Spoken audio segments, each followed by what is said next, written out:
Now we want to perform CRUD operations on publisher and author.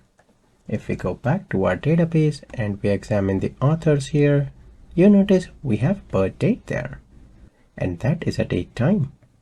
For that we will be using the jQuery date picker. That way we can select date like this. To get that, we will have to include the jQuery UI library in our code. So we can go to cdnjs.com libraries/jQuery UI, and let me copy the script tag for jQuery UI.mint.js. I will switch back to the project, stop the application, and I will add that in underscore layout. Right here, let me paste the script tag that we copied. We will go back here and I will copy the CSS as well. Let me switch back and I will add that right here. Perfect. So with that, we have added the jQuery UI in our underscore layout. If you go back to the assets of the project in section 7, I have already provided the views for author and publisher. So all that we have to do is now create the controller for them. To give ourselves a head start, I will copy and paste the category controller 2 times, and I will rename that to author controller and publisher controller. For the publisher controller, let me copy the name here, and we are in the publisher controller. Let me modify the class name. What I will do is I will remove everything right here. Action method will only have return view, and it will be empty right now.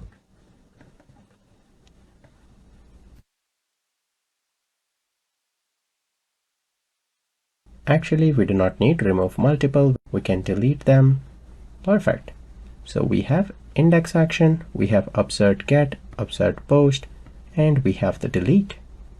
I will copy all of these methods here and open the author controller.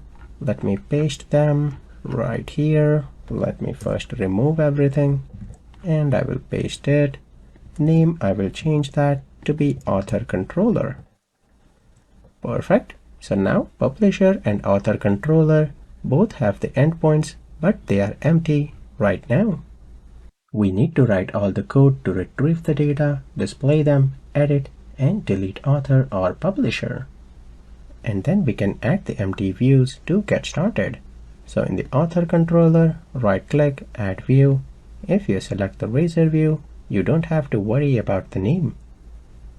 We will make sure that is empty. Let me add that. Perfect, the view is added. We go back. Let me add the upsert here. Razor view. Let me add that. Right, we go back here. We do not have to add a view for delete, so that looks good.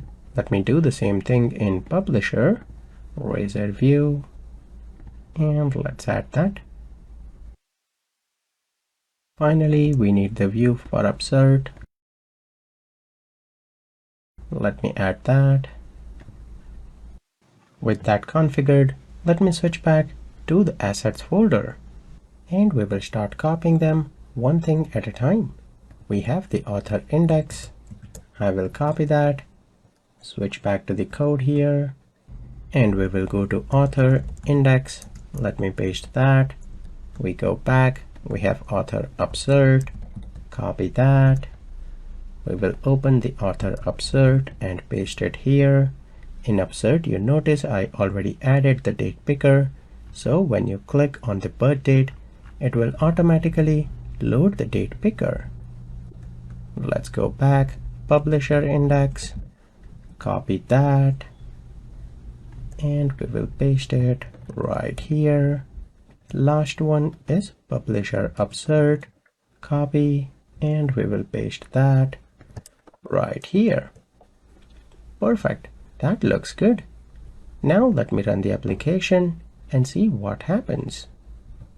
We go to publisher here, and of course we get error message because they are expecting an IEnumerable of author or publisher. We go top here, and that is what it expects. But the controller method is not passing anything right now.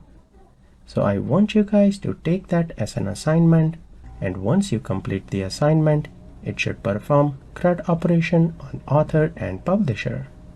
Before you start that in the next video, let me show you what the final result should look like.